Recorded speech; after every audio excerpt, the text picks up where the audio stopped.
Welcome back, guys. Today we're going to talk about graphite black, also known as Caviar, paint code 223 for the Lexus GS-F. This is the final of the 11 colors that I've talked about, and it is also one of the most common. It's the second most common color, second to white. 54% of these cars were either black or white out of the 5,800 worldwide or 2,400-ish for North America. And when you come across a GS-F, you basically have a 1 in 5, little greater than 1 in 5 chance of finding one that's either black or white. So Caviar or graphite black, it's a super cool color if you see it in person, especially if it's been well polished. It doesn't have any swirl marks, anything like that. It has kind of a gold flake into it, and you see it in the sun, it looks really cool. So, as far as paints go with Lexus always knocks it out of the park with the detail and the depth of some of their paints they offer. So anyway, we're gonna jump into the production details. This is the final video for the production details for these cars before I get into jumping into other topics. So, worldwide, I have my notes here. Worldwide, out of the 5,800 or so cars, 1,015 or about 21% of the worldwide production was black, making it the second most common color out of the 11 colors offered. As I said before, 54% were black or white, so doing the math, 33% were white, 21% were black, 54%. So now by market, 446 for the US 49 out of the 2347 cars. The US 49 is basically the US minus Hawaii, Puerto Rico, etc. Hawaii was a different market, more similar to Puerto Rico than or the Marshall Islands, Guam, than the US 49. They had different options you could get, etc. for a Hawaiian market car.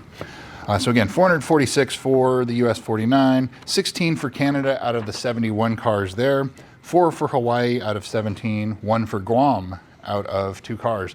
The one in Guam recently changed hand, super cool guy. I've met him. Car's modified, it's got some really sweet looking wheels on it, has some cool mods. But that particular car had the factory rear spare tire. If you've never seen one of those, it's an option that we couldn't get in the US, but everywhere else in the world, it was an option. It was not standard on any of the cars. We had 3 for Puerto Rico out of 23 cars there, 426 for Japan out of 1,666 cars there, 21 for Australia out of 147, 10 for New Zealand out of 50, and none for Hong Kong out of the 3 cars they had. However, there was a Hong Kong car recently for sale, or there was a Caviar or a black GS-F for sale in Hong Kong, right-hand drive, but I think it was a Japanese car. I haven't figured out which one that is yet, but it was super modified, has Alcon carbon fiber, carbon ceramic brakes, heavily modded. I'll leave a picture on your screen here. It's a pretty cool looking car, lots of money obviously somebody put into that one, but for sale in Hong Kong, but not a Hong Kong car, Hong Kong market car. 28 left-hand drive Europe out of 132, pretty high amount. 21 right-hand drive Europe out of 68, again, high amount. 24 for the Gulf Corporation Council out of 191. 5 general market cars out of the 28 cars identified. General markets are like Argentina, Costa Rica, any other left-hand drive market cars other than the ones I've listed here. And there's also 10 pre-production cars out of the 78. Most, if not all of those, have been crushed. They're pre-production cars for the liability's sake for the manufacturer. They crush them instead of trying to put them on the road because they could be different than what the production cars had, obviously. Let's jump into those 446 US 49 cars. That's what I do. I break them down a little bit further. 9 had LA10 interior, which is Stratus Gray, kind of a white looking color. Pretty rare to see Stratus Gray on a black car, but if you have one, you're one of 9. Basically. 224 were black on black, had the LA20, so you have the 223 paint code with the LA20, 224 of those, it's the most common on this color, and then 201 out of those 446 had LA30, which is the red interior with a standard carbon fiber trim, and for 2020, which is a 2020 only option, it's 12 of the cars had the LA03, which is the black and white interior that you see on your screen here. So now by year, those 446 cars, 2016, 284 of those out of the 1,417 for 2016, or 20% of those cars were Caviar. 9 had white, 148 had black, 127 had red. For 2017, there were 65 out of 342 cars, or about 15%. None had white. So that means any of the LA10 Stratus Gray interior cars you're going to find black with white are 2016. So there's only 9. 2017, because Stratus Gray was only offered on 2016, 2017, and then they dropped it because it's a pretty difficult color to keep clean, keep looking nice. They look kind of dingy pretty quickly if you don't stay after them. So anyway, 2017, out of the 65, none with white, 38 with black, 27 with red. So not quite 50-50, but fairly close. 2018, there were 24 cars out of the 169, 2018 being the lowest production year for the US-49, or about 14%. 11 were black, 13 were red interior, and you had no white. Again, Stratus Gray was dropped after 2017. So 2019, 28 cars out of the 233, or about 12% of those cars were Caviar. 13 black, 15 red. 2020, there were 45 cars out of the 186 made for 2020, or about 24%. 24 were black, 19 were red, and 12 had that LA03 black and white interior, which I think is a really cool looking interior. It's unfortunate they only offered it for 2020, thanks COVID. So let's do a deeper dive into those 446 US 49 market cars. Out of the 446, we have 204 that have a clean title or no accidents as of July 2025, which is about 45%. That is significantly lower than the average that I've seen for the others of 52 to 54%. So 103 of them have 1 accident or damage reported and still have a clean title. 45 have 2 accidents, 12 have 3 accidents, and 4 have 4 accidents or more or damage and still has a clean title. 1 has been lemon lawed. I think there's only 3 or 4 of these cars that have actually been lemon lawed, and it was for like rattles or oil consumption. And so anyway, that's for another video. 3 have been flooded and totaled. 1 has been repoed. I don't know why that's on the Carfax, but it's on there. 7 have been stolen, 4 of which are in California, 1 in Iowa, 1 in Arizona, 1 in Florida. Normally, most of these cars have been stolen in California, and fairly recently, like within the last 3 or 4 years, I would say. 17 are now salvage title, but rebuilt back on the road. So it's the most of any of the other cars. 17 of these cars are rebuilt title cars that you'll see circulating, changing hands. Typically those, when everything else is selling for in the $50,000 range, rebuilt title cars, some of them are higher mileage, but they're typically selling around $30,000 where everything else is selling for $50,000. So you're talking about a $15,000 to $20,000 discount for a rebuilt title car. So there's still 1 car, it's VIN 3087, it's a 2020, black interior, and I'm not sure if it's a Lexus owned car, but it was delivered to a dealer in California.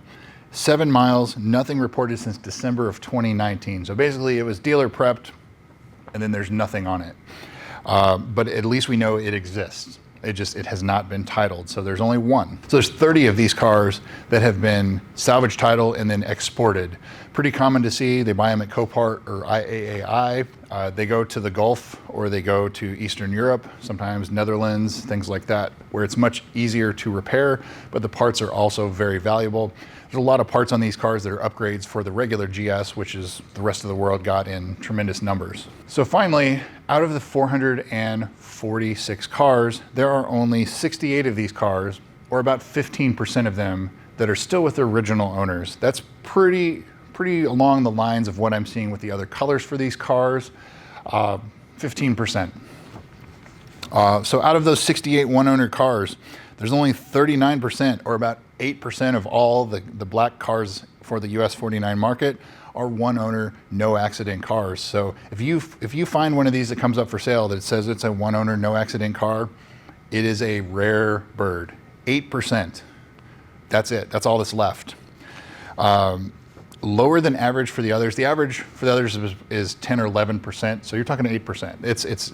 It is very rare that you are going to find a Caviar car, one owner, no accidents. They're going away. It's unfortunate. These cars, unfortunately, right before COVID, they got super cheap and people thought, oh, I'd love to have one of those, but they were not inexpensive cars to maintain, especially if something breaks or if something got damaged. So in today's money, these cars are $120,000, $130,000 cars. So can you imagine, paying the maintenance on a $120,000, $130,000 car? It doesn't get cheaper. These are not Honda Civics. These are not Toyota Corollas. They have a higher running cost, and so you have to go into that expecting that. Finally, let's get into the mileage. Lowest mileage, highest mileage as of July 2025. Lowest mileage, of course, is the one in California that's untitled with 7 miles, but outside of that, there's one in Rhode Island, teeny tiny little state in the Northeast, for those of you not familiar with the United States. It has 99 miles on it, last reported. There's one in California that's a 2-owner car, but it has 387 miles on it, last reported in 2020. So it could have some more miles since then. It's been 5 years. There are 12 with 4-digit mileage, so less than 10,000 miles. All are in California except for 2. So California, king of the low miles cars for these, as well as Florida. There are a few down there. Highest mileage, it's a 2017. You'd think it'd be a 2016 since there's the most of those, but nope, it's 2017 in California, 210,000 miles as of August 2024, that was the last reported miles. So it's probably got even more than that now, but it is a 2-owner car, 4 accidents reported. Of note, it's VIN 2303. So that's the highest mile Caviar GS-F that exists right now. 210,000 miles. I would suspect it's probably closer to 220,000 by now. The overall highest mileage that exists right now is a white one in Mississippi, 1 owner with 3, 4, 5 accidents, something like that. But it has 256,000 miles. So that is the highest mileage GS-F right now, as of July 2025. So anyway, that concludes all of the production statistics by color for these cars. So from here forward, we are going to jump into cars that pop up for sale, doing a deep dive on those. I'm going to talk more about some of the other issues that pop up on these cars. If you look at some of my previous videos, especially when I first started this channel back in January of 2025, there's a lot that I talk about, common problems, carbon fiber, things you can do to prevent some of those. So that's other videos. I'd invite you to go check those out. They're very informative. I'm not the most comedic. I can be kind of dry at times, but this is more information to get out there to you guys than anything else, because there was so little information on these cars.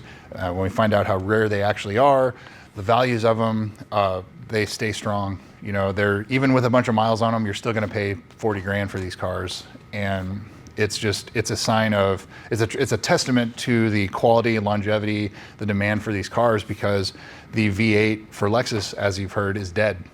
The 2UR GSE that's in these cars, the LC500, 2026 is the final year for the LC500, 2025 for the RCF and the IS500 F Sport. So these are going away, and it's unfortunate. So unless you like the sound of a V6 hybrid or something like that, you're not going to hear the roar of that V8 from these cars anymore. So it's unfortunate.